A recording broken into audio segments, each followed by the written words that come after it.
Это видео будет называться «Бросай вызов природной стихии». Похеру нам, что мокрый снег с дождем, штормовое предупреждение, усиление ветра. На улице 1,6 градусов, почти что 16.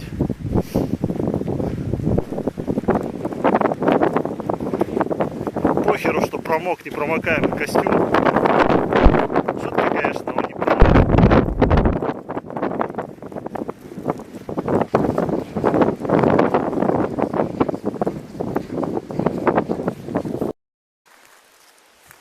Вот, друзья мои, 1 июня 2017 года. Великолепная летняя погода.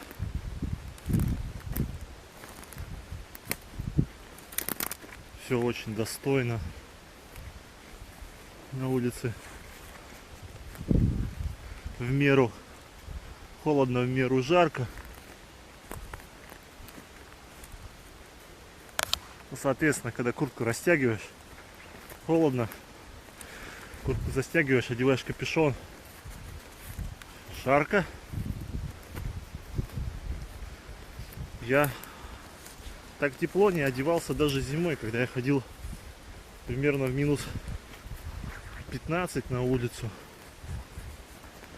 После минус 15 я уже старался одевать подштанники. В этот раз я оделся потеплее, потому что на улице ветер. Сегодня штормовое предупреждали, обещали. Снег с дождем. Жопень полная. Снега еще местами лежит. И я уверен, что в лесу там есть снега и поболее, и по колено. Особенно если какая-нибудь северная сторона. Вообще жопа. Может вообще по пояс. Может вообще медведи еще спят под снегом. Жопа.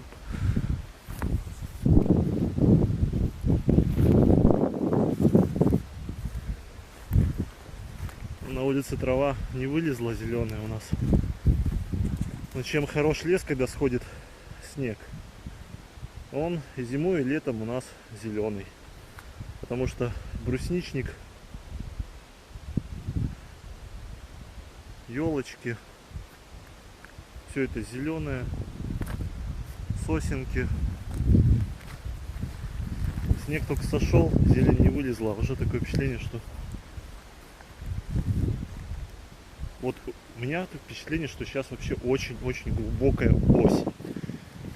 Где-то запоздалый ноябрь, вот так вот.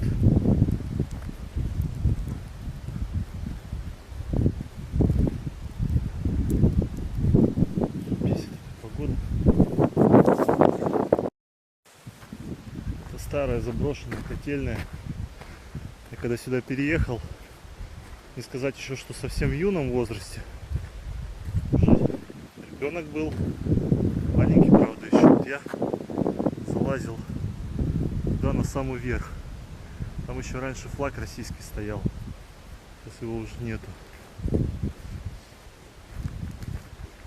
Могу я вам сказать, было страшно, но была уверенность. Потому что она построена на века. Какая-то она уж очень на вид крепкая, добротная.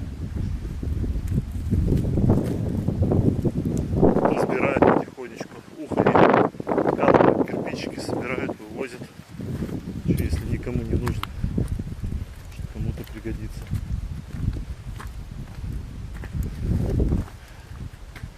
Блин, с собакой, конечно, сюда нежелательно. Еще порежется что-нибудь.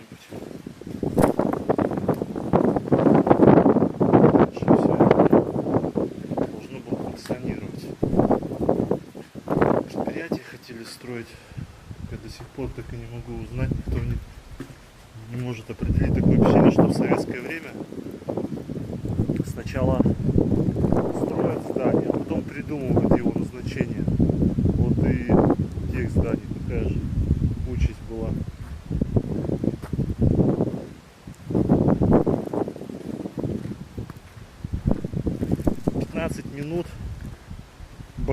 ветра, снега с дождем. Заявленная непромокаемость горки 5 или горки 6. Короче, пошла к херам. Не насквозь я, конечно, но я чувствую, вижу, что она ткань впитывает. Ткань впитывает воду.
Уточек подзывают ути-ути, цыпочек подзывают цыпа-цыпа, собачек.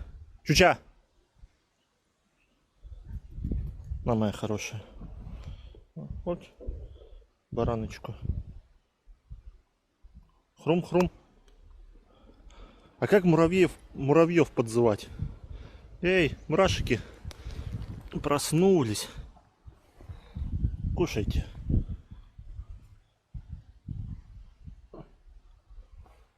Интересно, за сколько они раздербанят эту сушку? Налетели, смотри, сыт на нее. Эй, слышь? Ее есть надо, а не ссать. Так, пока одной обойдетесь, а то еще обожретесь. Все, съела. Вот, собственно говоря, и эта постройка, про которую я говорил. Непонятно, что в советских временах сначала строили, а потом придумывали назначение объекту. Примерно так. Все очень монументально построено, основательно. Ну и по хорошей такой российской традиции монументально заброшено. Ну, также рядышком в окрестностях здесь имеется заброшенная войсковая часть. Я по ней лазил.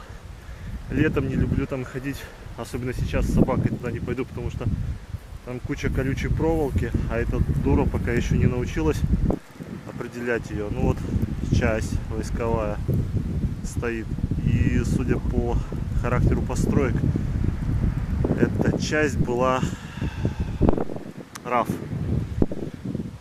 с вооружением заведовала. Ну, это мои такие предположения. Охранялась она очень тщательно. Движения на этой части практически никогда никакого не было. Из построек только хоз, помещение, там 2 или 3 домика. Караульное помещение, домик. И порядка 15 складов. Причем обрытых песком по всем правилам оборонительных сооружений. Ну и сейчас оно чуть подзаброшено. Раньше к нему вообще не подойти было, все было кругом заросше, народ не подпускали. Только сунешься туда грибочек какой-нибудь срезать, те раз дуло в затылок автомата с вопросом, что вы тут делаете.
Нашел я еще один муравейник, но тех муравьев я не стал кормить, потому что, как в природе, у кого больше еды, тот и доминирует.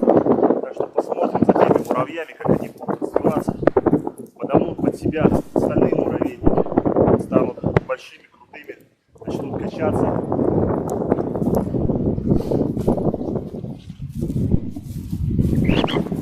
Опа! О! Шо цепите? Фол. Та-дам! Это тубус. Либо гранатомета, какая-то херня. За моей спиной та самая войсковая часть, про которую я говорил. Мы подумали, и Чуча решила, она так и сказала: хватит ныть, тряпка. Погода плохая, погода плохая. Пошли давай. Сходим туда. Я не буду лезть в колючку. Короче, я ей доверился. Мы пойдем. Интересно, они нам, кстати, дорогу еще какую-то проложили. Возможно, это даже не они. Стой, кто идет. Запретная зона. Здесь даже людям ходить запрещено.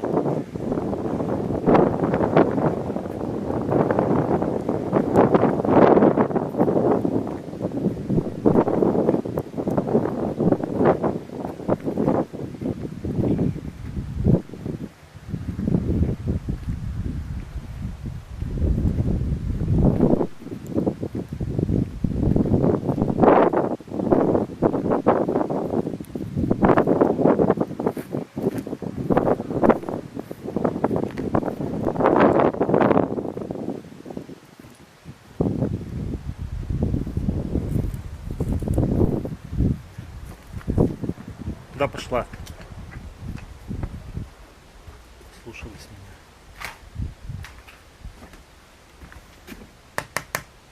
меня. Даже кафель. Целый кафель.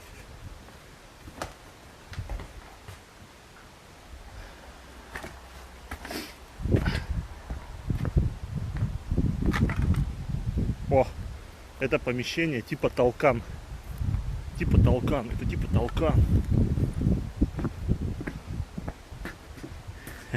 Блять, просторный.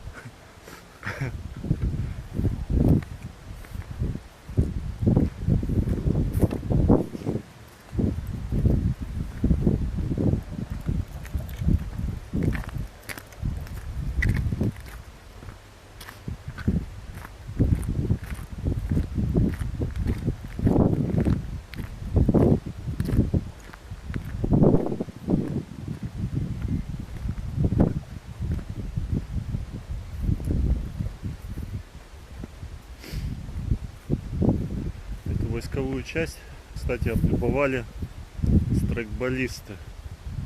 Неудивительно, находится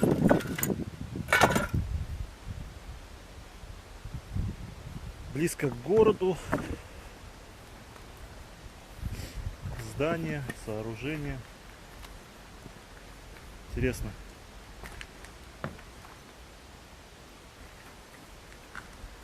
Как часто они здесь все что-нибудь рвут. Дорогое свое, шикарное обмундирование, навороченные мультикамы. Даже у бойцов спецназа ГРУ одежда хуже, блядь, чем у наших мурманских страйкболистов.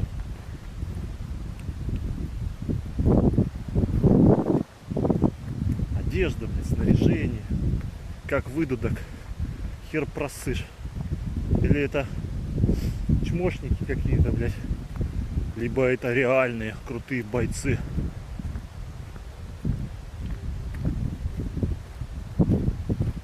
Ряженые.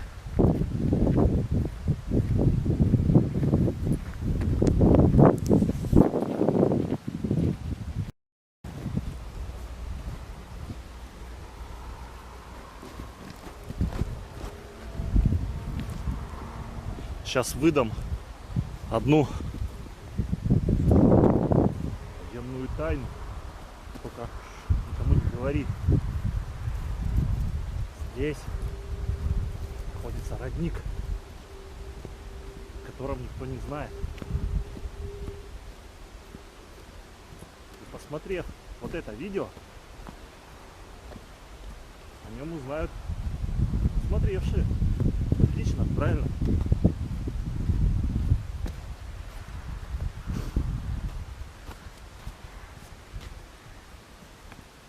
Окружечка, ну ребята, блин. Я пить-то из чего буду? Из ладошек, что ли?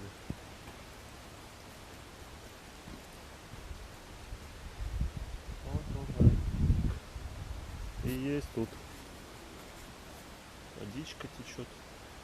Водичка вкусненькая, чистенькая. Как все неудобно.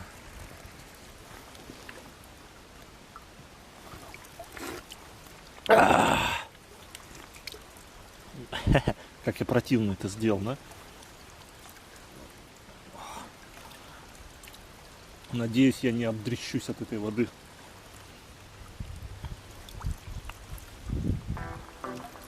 Ой, хорошо.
Нормально так военные тут устроились.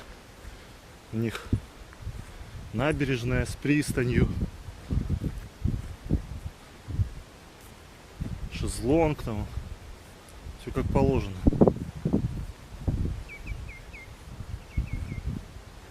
А это трамплин, наверное, был у них. Прыгать. Ну, наверное, соревнования проводились по водным видам спорта. А может быть, не может быть, это пожарным водоемом. Ни хера, это не пожарный водоем. Это однозначно вырытый бассейн специально для плавания. Интересно, он чистый? Чуть, давай посидим, смотри какой. Лис.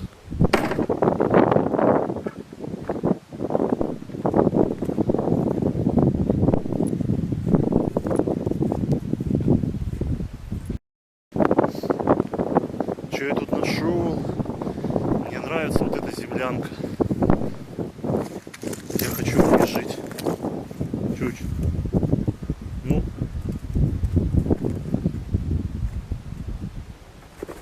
Ну давай, не ссы. Не ссы. Все нормально.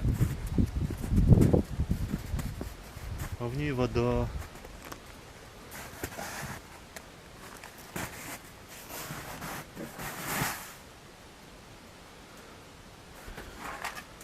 Вон банка, наверное, с медом.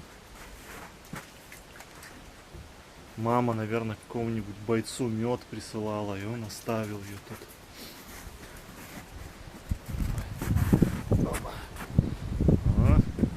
гулять. Пошел июньский теплый снег. Как там в одной классе написал, такую грозу в начале мая. Астра. Люблю снежок в начале июня.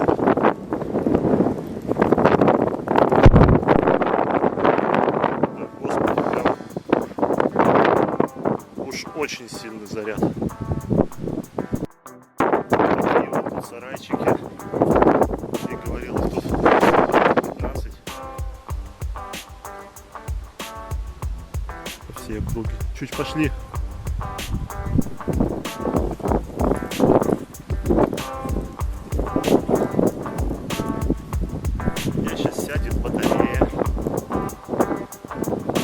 Не, ну места тут, конечно, хорошие для стройкова, что говорить. Локация, не сказать, что большая, но насыщенная. Буграми, зданиями. Они тут, я смотрю, и постройки какие-то себе делали защитные. Единственное, что, да, это торчащие гвозди вертикально.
Перешли мы на другую сторону речки.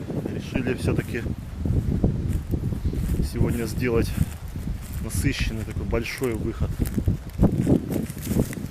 Вот только совсем недавно мы были на той стороне, прошли стройку разрушенную. Сейчас находимся с правого берега реки Колла.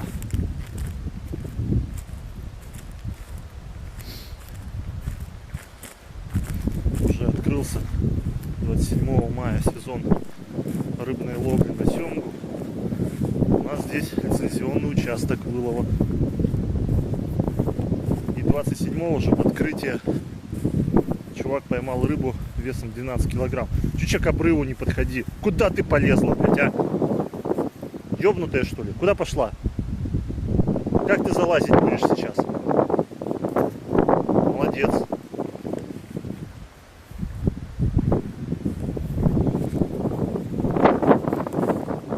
Пошли, все, вперед.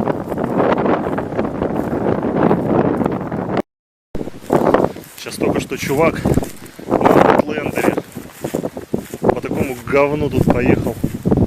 Его из стороны в сторону бросает. Не знаю, зачем он тут приехал. По разведку.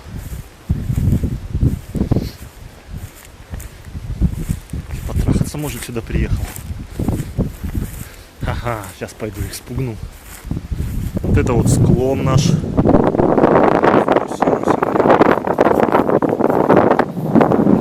Называется Южанка.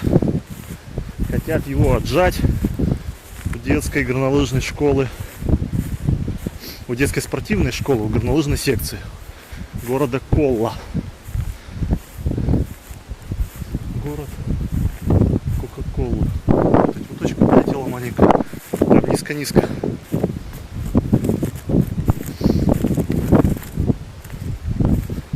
Вот он, наш Куршавель.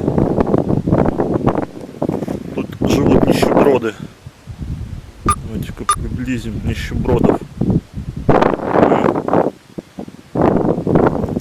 Поберушки сплошные там.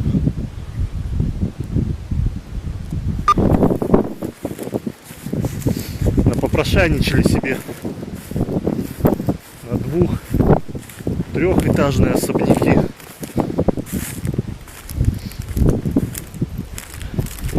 Обычный российский гражданин ни в жизнь не сможет заработать себе на такой дом. Хоть, блядь, на 10 работах работай. А попрошайки могут.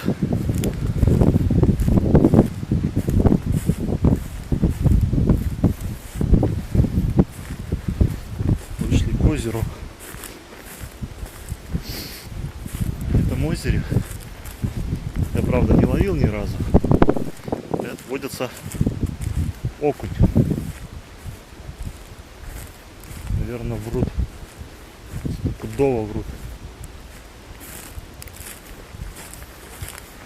Специально хотят меня сюда заманить, чтобы я сюда пришел и ходил вокруг этого озера, бросал удочку, бросал, ждал чего-то.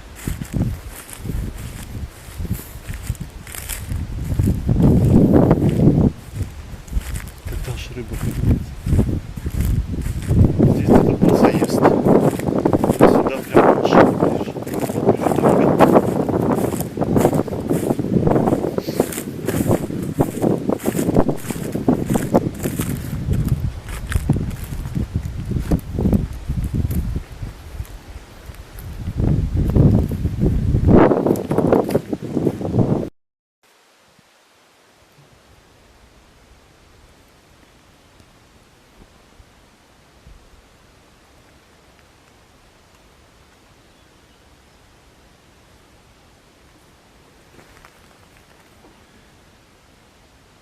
Озеро красивое, конечно. Спокойное, тихое.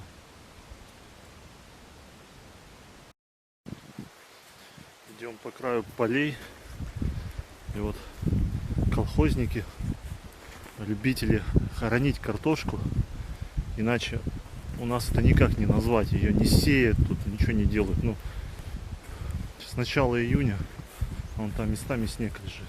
Какая тут может быть картошка? Так вот, вижу там огородники. Пригнали тачку, чтобы сидеть в ней и охранять. Ёптать. О, BMW X5. Прикольно. Вот. Наняли сторожа на X5 BMW. Теперь охраняют свою картошку.